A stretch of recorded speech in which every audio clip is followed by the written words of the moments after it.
They wanted everything. My ranch, my mineral rights, my entire legacy. The lawyer they hired, a man I'd trusted for 20 years, stood in that courtroom and called me a confused old man who couldn't manage his own affairs. My son sat beside him, nodding along like I was already dead. Then I pulled out a folder I'd been hiding for 3 months. The color drained from their faces. What happened next destroyed them completely. Before we continue, please subscribe to the channel and write in the comments what time it is where you are now. I signed the transfer documents on a Tuesday morning in September. Beautiful day, Montana sky stretching blue and endless over the Bitterroot Valley. My wife Margaret had been gone 8 months, and I was trying to do right by our only son. The lawyer's office smelled like old paper and coffee. Richard Holloway had handled our family's legal matters for 22 years. Seemed like the right person to oversee this. "This is quite generous, Walter," Richard said, sliding the papers across his mahogany desk. 45% of the ranch. That's roughly 800 acres, plus proportional mineral rights. I looked at my son, Derek, 42 years old, but I still saw the boy who used to help me check fences on horseback. His wife, Megan, sat beside him. Blonde hair, perfect, smile bright. They'd been married 11 years. "Family comes first," I said. "Always has." Margaret would have wanted Derek to have security. Derek reached across and squeezed my shoulder. "Dad, this means everything. We won't let you down." The ranch was worth around $2 million total. Land values had climbed steadily, and the mineral rights alone were bringing in $40,000 a year from a natural gas company. I was giving them nearly $1 million in assets. Megan's eyes were wet. "We're so grateful, Walter. You've always been so good to us." I'd been paying Derek $75,000 a year to help manage the ranch. Good salary for Montana. He had a nice house on the property, trucks, equipment access, everything a son could want. "Come to the main house tonight," I said. "I'll make Margaret's pot roast. We should celebrate properly." They exchanged a glance I couldn't quite read. Then Derek nodded. "Sounds perfect, Dad." The drive back to the ranch took 40 minutes through mountain roads I'd known my whole life. I spent it feeling good about my decision. 68 years old, and I was setting up my son for life, doing what a father should do. My house sat on a ridge overlooking the valley. 3,000 square feet of log and stone that Margaret and I had built together 30 years ago. The dining room windows faced the mountains. I set the table for 3, put flowers in the center. Margaret's recipe cards were still in the kitchen drawer. Her handwriting made my chest tight. But I followed her instructions exactly. Derek and Megan arrived at 6. The roast was perfect. Potatoes crispy, gravy rich. "You've outdone yourself," Derek said, surveying the spread. I poured wine, a California red they'd mentioned liking. My hand was steady. Everything felt right. "To family," I said, raising my glass. "To your mother's memory. To what we deserve," Megan replied. We drank. The wine was good. I started talking about transition plans, how we'd work together on the spring cattle rotation, maybe expand the hay operation. Derek's fork clattered against his plate. "Dad, we need to talk about something." His tone had changed, gone flat, cold. "What is it?" 45% isn't enough. I set down my glass carefully. "I'm sorry?" Megan leaned forward. Her smile was gone. "You kept the mineral rights split proportionally. We should have gotten all of them. The mineral rights are worth—" "We know what they're worth," Derek interrupted. "We also know what the whole ranch is worth. You're 68 years old. You can't manage this place alone. I've been managing it for 40 years. And now you're old." His voice was hard. "You forget things. You repeat yourself. Mom covered for you, but she's gone." The words hit like physical blows. "Derek, I don't understand. I just gave you. You gave us what you should have given us years ago." Derek stood up. "Here's what's happening. You sign over the rest of the ranch, move into assisted living, and we take care of everything. Or we go to court and prove you're not competent to manage your own affairs." The room tilted. I looked at Megan, searching for some explanation. She was examining her manicure. "It's really the kindest option, Walter. You'd have professional care. No more struggling to remember things." "I don't struggle to remember things. You called me Margaret last week." I had. "Once. in a moment of distraction. That doesn't mean we have documentation, Derek said. Emails you forgot to send, bills paid late, confused conversations. Richard's been helping us compile everything. Richard, the lawyer I'd trusted for 20 years. Richard is helping you take my ranch? Richard is helping us protect you from yourself. Derek moved toward the door. You have 2 weeks to decide. Sign everything over, voluntarily, or we file for guardianship. Your choice. Megan rose, leaving her napkin crumpled on the table. She didn't look back as she followed Derek out. The door closed. The house settled into silence. I sat there, Margaret's pot roast getting cold, trying to understand what had just happened. 8 months ago, I'd held my wife's hand as she died. Now my son was trying to take everything we'd built together. The wine glass sat half empty. I couldn't make myself drink more. 2 weeks. They'd given me 2 weeks to surrender my life. I didn't sleep that night, or the next. I called Derek's phone 17 times, voicemail every time, texted asking to talk, to understand.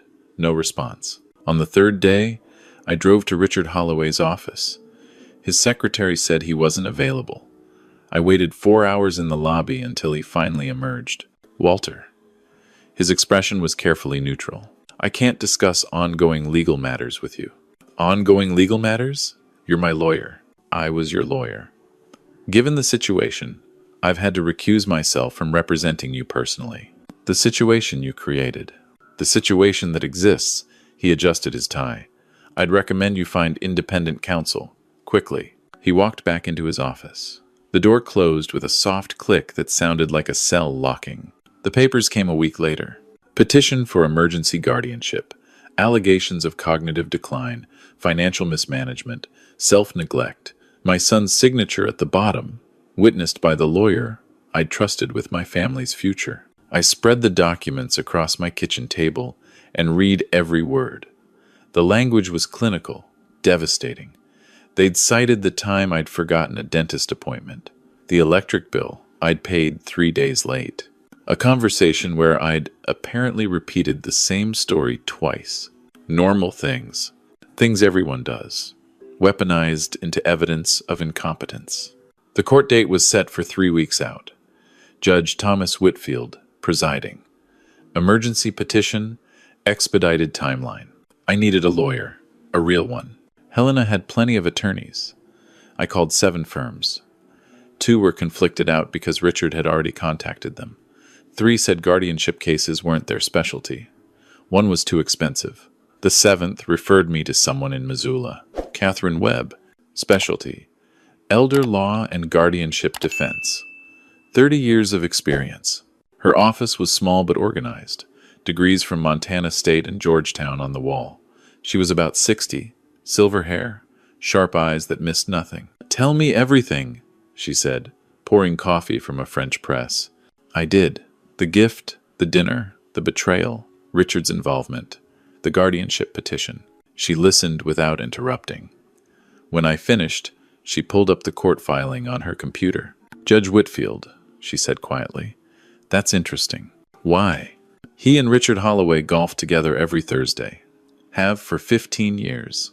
My stomach dropped. They're friends? Close friends. Whitfield was best man at Richard's 2nd wedding. So the fix is in. The fix is attempted. Whether it succeeds depends on what we do next. She turned to face me. Walter, I need to ask you directly. Is any of this true? The memory issues? The confusion? I'm 68 years old. Sometimes I forget where I put my keys. But I run a profitable cattle operation, manage my own finances, live independently. I'm not incompetent. Then we prove that. Medical evaluation, financial records, testimony from people who interact with you regularly. And if Whitfield ignores all of it, then we appeal, document the bias, file complaints. She paused. But there's something else we should do. Something proactive. What? Investigate the people accusing you. In my experience, when family members suddenly demand guardianship over someone with significant assets, they usually have something to hide. That night, I sat in my study going through ranch records. Not looking for anything specific, just needing to feel useful, to understand numbers that still made sense. The mineral rights statements caught my attention. We had a lease with Western Energy Partners. They paid $40,000 a year for extraction rights on the northern section. Standard arrangement, been in place for 8 years. But the latest statement showed something different. Additional payment, third-party sublease, $12,000. I'd never authorized a sublease. I pulled more records. The timber sale from last spring. I remembered approving the selective harvest on the eastern ridge. Standard forest management, $20,000. The payment receipt showed $47,000. Someone had authorized a much larger cut. My hands started shaking as I dug deeper. Equipment purchases I hadn't made. Vendor payments to companies I'd never heard of. All within the past 14 months. All processed through the ranch account Derek had access to. $127,000. That's what I found that first night. Money moved, hidden, stolen. Catherine reviewed my findings the next morning. Her expression went from interested to grim. "This is significant," she said. "But we need professional documentation. Chain of custody for evidence. Something that will hold up in court." "Who does that kind of work?" "I know someone. Former FBI forensic accountant. She runs a private investigation firm now." "Very good, very thorough."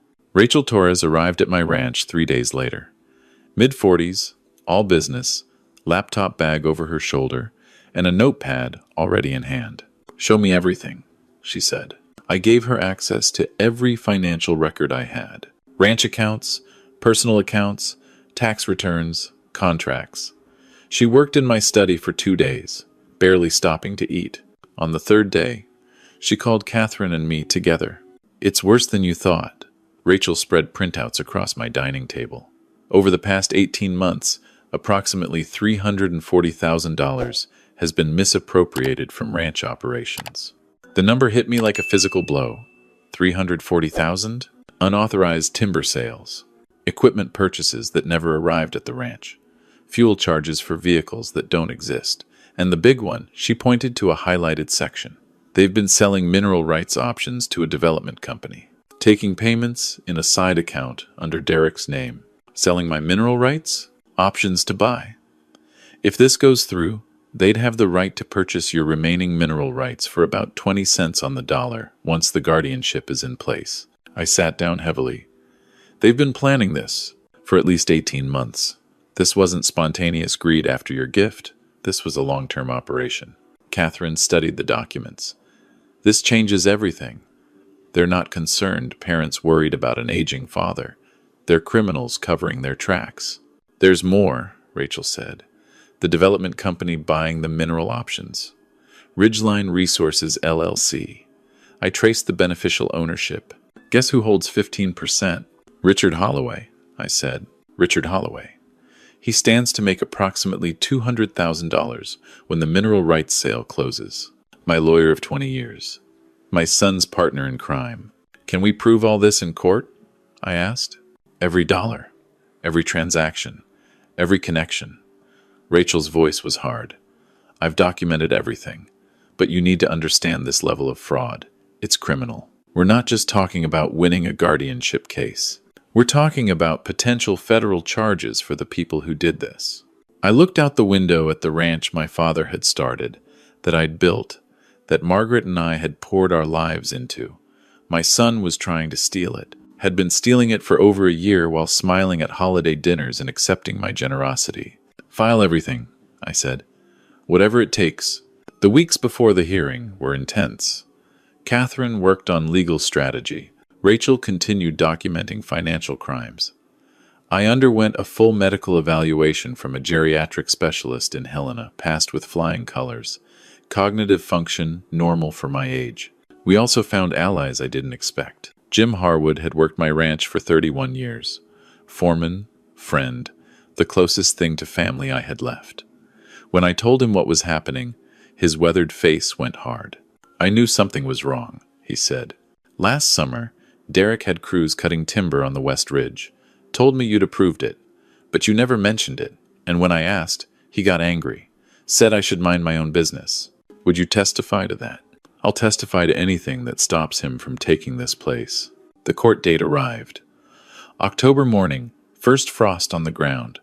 I wore my good suit, the one Margaret had picked out years ago. Catherine drove with me to Helena. Judge Whitfield's courtroom was small, wood-paneled, old Montana money aesthetic. Richard Holloway sat with Derek and Megan at the petitioner's table. They looked confident. Why wouldn't they? They'd bought the judge. All rise. Whitfield entered, settled into his chair, barely glanced at our side of the room. In the matter of the petition for guardianship of Walter James Morrison, he shuffled papers. I've reviewed the filing. The evidence of cognitive decline seems compelling. Catherine stood. Your Honor, we have extensive evidence contradicting the petition. Medical evaluation, financial competency documentation.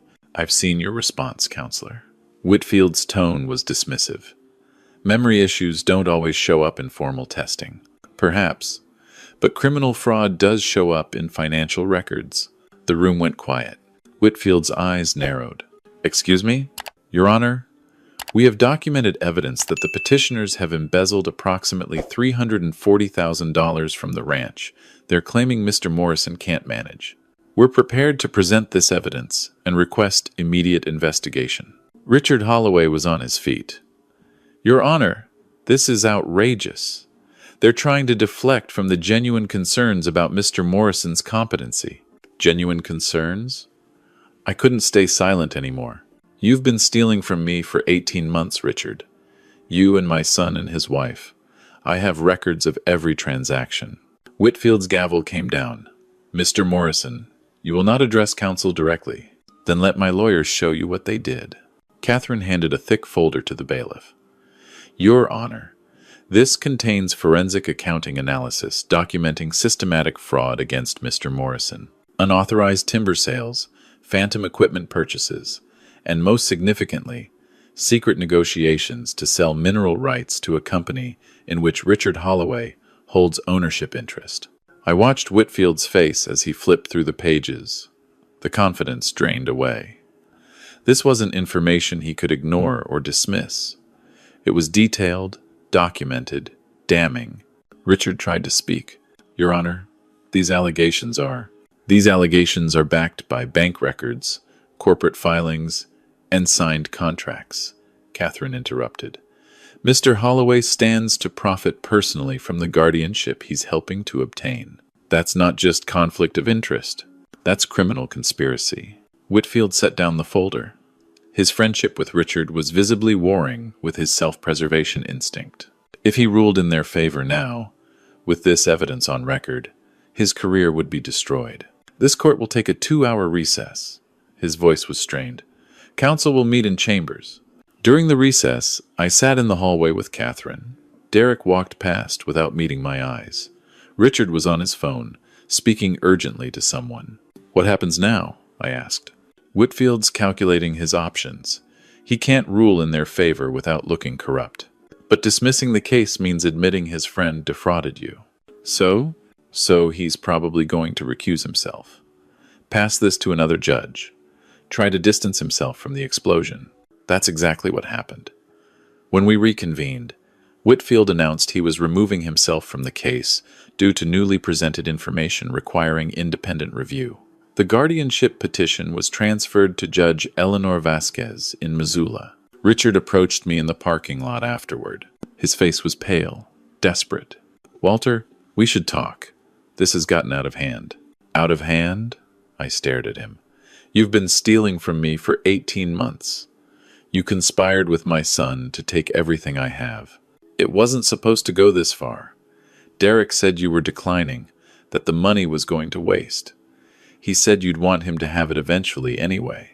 So, you helped yourselves early. Richard's composure cracked.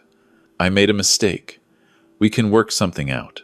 Drop the fraud investigation. Let the guardianship petition die quietly, and we all walk away. You don't get to walk away from $340,000. Think about what a trial will do to your family. Derek is your son. Do you really want to send him to prison? The question hit harder than I expected. Did I? This was my child, the boy I'd raised, the last connection to my wife. Derek made his choices, I said finally. Now he lives with the consequences. I walked to my truck and drove away. The The new hearing was set for 3 weeks later. Judge Vasquez had no connection to Richard, no history with our family.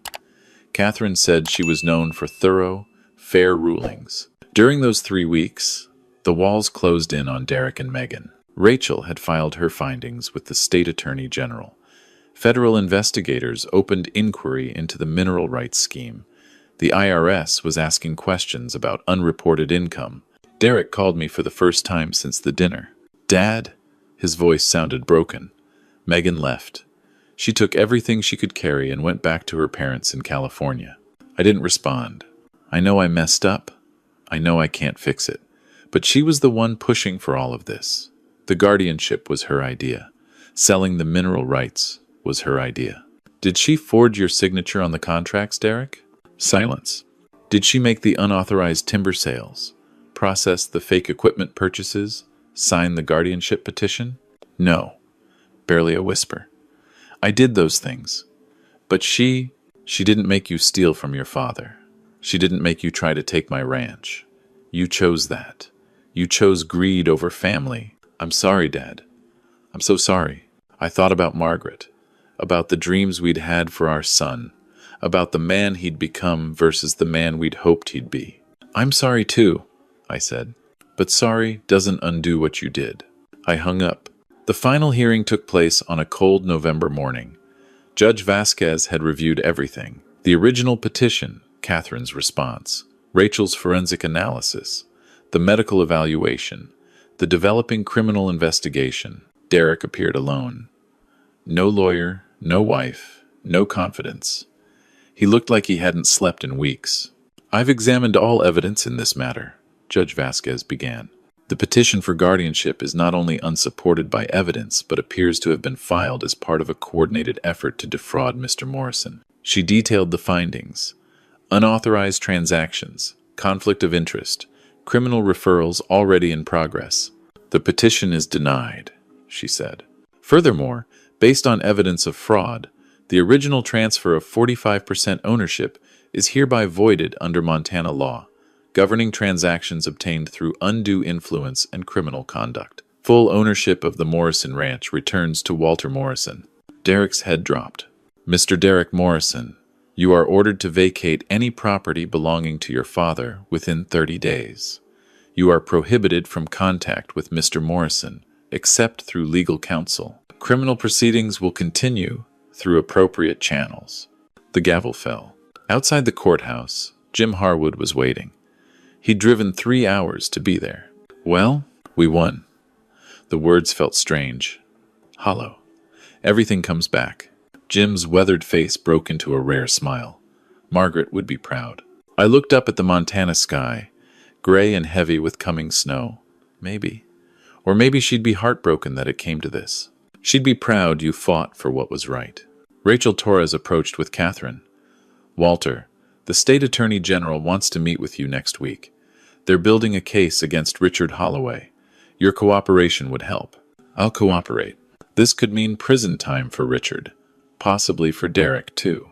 I thought about my son's broken voice on the phone, about the boy who used to ride fence lines with me, who'd cried when his first dog died, who'd given the eulogy at his mother's funeral. Then that's what happens, I said. Actions have consequences, even for family. 6 months later, I stood on my porch watching spring return to the Bitterroot Valley. The ranch was mine again, fully. Richard Holloway had pleaded guilty to fraud charges, 3 years in federal prison. Derek had taken a plea deal, 5 years probation, full restitution, permanent restraining order from the ranch. I hadn't spoken to my son since that phone call. Probably never would again. But the ranch was alive. Jim had stayed on, hired 2 new hands. The cattle operation was profitable. The mineral rights were secure. Life continued, even when parts of it died. Catherine came by that evening. We'd been having dinner together once a week since the trial ended. Started as case debriefs. Became something else. You look better, she said, accepting the glass of wine I offered. I feel better. Still hurts. But different now. Different how? I thought about it. When they first betrayed me, I couldn't understand how my own child could do that. I kept asking what I'd done wrong, what I'd missed. And now? Now I understand that Derek made his choices. I raised him the best I could, gave him every opportunity. He chose greed anyway. That's his burden, not mine. Catherine nodded slowly. That's healthy. Not easy, but healthy. We watched the sun set over the mountains, painting the snow peaks gold and pink. You know what Margaret would say if she were here? I asked. What? She'd say I spent too much time mourning what I lost, and not enough time appreciating what I kept. She sounds like a smart woman. She was? She also would have liked you. Catherine smiled. First real warmth I'd seen from her since we started this journey together. I think I would have liked her too. The valley darkened as evening settled in. Inside my house, lights glowed through windows Margaret had chosen. The life we'd built together was still standing, scarred, changed, but standing. I'd learned that family isn't just blood. It's the people who show up when everything falls apart. Jim, who'd worked beside me for 30 years. Rachel, who'd uncovered the truth. Catherine, who'd fought for justice when the system was rigged against me. And I'd learned that justice exists, but you have to fight for it. Sometimes against the people who should love you most. The story didn't end with triumph. It ended with quiet restoration. With a ranch that would outlast the people who'd tried to steal it. With relationships built on trust instead of obligation. That was enough. More than enough. If you like this story, please like this video, subscribe to the channel, and share your impressions in the comments. To listen to the next story, click on the box on the left. Thank you for watching.